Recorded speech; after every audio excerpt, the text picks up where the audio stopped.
1000 महीनों की इबादत से बेहतर है। यानी 83 साल 84 साल की इबादत का सवाब आपके नामा अमाल में दर्ज किए जाते हैं। हमें और आपको तो खुश हो जाना चाहिए।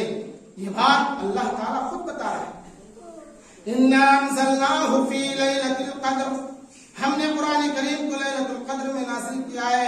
वमा अदराका मा लैलतुल क़द्र, है सामीन तुम्हें क्या मालूम कि लैलतुल क़द्र क्या है मुखातब तुम्हें क्या मालूम कि लैलतुल क़द्र क्या है बैजनाथपुर के लोगों तुम्हें क्या मालूम कि लैलतुल क़द्र क्या है कटिहार के लोगों तुम्हें क्या मालूम कि लैलतुल क़द्र क्या है नबी तुम्हें क्या मालूम कि लैलतुल क़द्र क्या है। वमा अदराका मा लैलतुल क़द्र, लैलतुल क़द्र खैरुम मिन अल्फ शहर, लैलतुल क़द्र का जागना 1000 महीनों की इबादत से अफजल है, 1000 महीनों की इबादत से बेहतर है।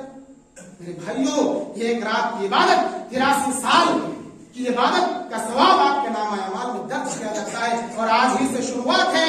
21वीं रात, 23वीं रात, 25वीं रात और 27वीं रात और 29वीं रात, ये 5 ताक रातों में से एक रात शब कदर की रात आती है और उसी एक रात में कुरान नाजिल हुआ है। मेरे भाइयों, हमें और आपको ये वक्त को गनीमत समझते हुए आज ही से ये वादा करें कि हम ने जो भी गुनाह किए हैं 11 महीनों में या इससे पहले, आज से वो गुनाह नहीं करेंगे और रमजान का महीना हमें नसीब हुआ है। मेरे भाइयों, आप खुद सोचिए, वक्त हो चुका है, बस 1 से 2 मिनट में मैं अपनी बात खत्म कर रहा हूं। मेरे भाइयों, आप खुद सोचें और अपने गांव में, अपने घरों में, अपने समाज सोसाइटी में अपनी नजर को दौड़ाएं कि गुज़श्ता साल रमजान के महीने में आपके साथ थे, उन्होंने रोजा रखा, आपके साथ घूम रहे थे, खेल रहे थे, एक साथ खा रहे थे, पैसों का लेन देन कर रहे थे, लेकिन वो आज इस रमजान में वो नहीं, मर गए हैं, फौत हो चुके हैं।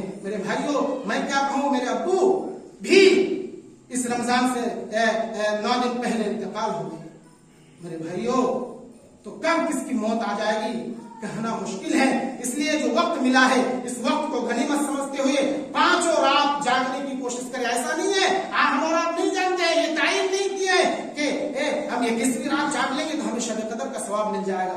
नहीं, आप वो शक में क्यों पड़े रहेंगे। मेरे भाइयों, आप 5 रात को जागे, मगरिब से लेकर फजर तक आप जागे, कुरान की तिलावत करें और दुआएं करें, अपने गुनाहों की बख्शिश करें। यकीनन आपको 83 साल का सवाब आपके नामा अमाल में दर्ज किए जाएंगे। मेरे भाइयों, और शब कदर में बहुत लोग ऐसे हैं जो कहते हैं कि भाई हम कुरान नहीं पढ़ना जानते तो हम क्या करेंगे। मेरे भाइयों, कुरान पढ़ना नहीं जानते तो उसका भी तरीका बताए हैं कि कुरान नहीं पढ़ना जानते, जो हाफिज कुरान है, जो ये सही पढ़ रहे हैं कुरान, उसके बगल में आप बैठ जाए और उसकी तिलावत को आप कान लगाकर सुने, उसको जितना सवाब मिलेगा आपको उतना सवाब मिलेगा, उतनी नेकी आपको भी मिलेगी। कुरान अब पढ़ना नहीं जानते, सूरह इखलास पढ़ो 3 बार, पूरे कुरान खत्म होने का सवाब आपको मिलेगा। कहाँ है हम नेकी कमाना चाहेंगे तब ना। अल्लाह ताला ने इतनी रुखसत हमें दी है, इतना वाफर हमें दिया है, हम और आप इन वाफर को यूज नहीं करते हैं। मेरे भाइयों, वक्त हो चुका है, मैं और आगे नहीं बढ़ सकता। बातें तो ढेर सारी थी, लेकिन मैं चलते चलते एक नसीहत, ये पैगाम देकर जाना चाहता हूं। मेरे भाइयों, कि गुज़श्ता हफ्ता मैं पीरगंज में खुतबा दे रहा था, वहां पे 2 बड़ी आलीशान मस्जिद हैं। उससे हमसे पहले अब्दुल गफ्फार सलफी साहब वहां खुतबा दिए हुए थे और उन्होंने बताया थे उन लोगों को कि भाई साहब, आप लोगों की ये मस्जिद तो बहुत आलीशान है, बहुत आप लोग मुबारकबाद के मुस्तहिक हैं, लेकिन आप ये काम जरूर करना कि आप औरतों का इंतजाम कीजिए। मस्जिद में औरतों को जुमा की नमाज का और खुतबा सुनने का इंतजाम कीजिए। मेरे भाइयों, तो उनकी बात पे उन लोगों ने अमल किए और औरतों का इंतजाम किया। हमने जो खुतबा दिया, खुतबा देने के बाद देखा कि औरतें भी खुतबा सुन रही थी और नमाज पढ़ी। मेरे भाइयों, आपकी भी आलीशान मस्जिद है, आप में से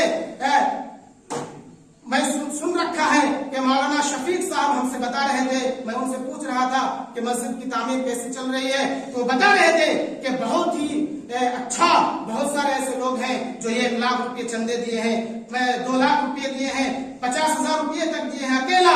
मेरे भाइयों, वो लोग मुबारकबाद के मुस्तहिक हैं और मैं उनको दिल की गहराई से मुबारकबाद पेश करता हूँ कि आप मस्जिद की तामीर कर रहे हैं, मस्जिद का ताउन कर रहे हैं, मस्जिद को बड़ा कर रहे हैं। मेरे भाइयों, आप लोग मुबारकबाद के मुस्तहिक है। मस्जिद की तामीर हो रही है, आलिशान मस्जिद है, मैं देखकर बहुत खुश हूँ मेरे भाइयों, लेकिन ये इंतजाम जरूर आप करें, यकीनन आप सवाब दाराइन के मुस्तहिक होंगे।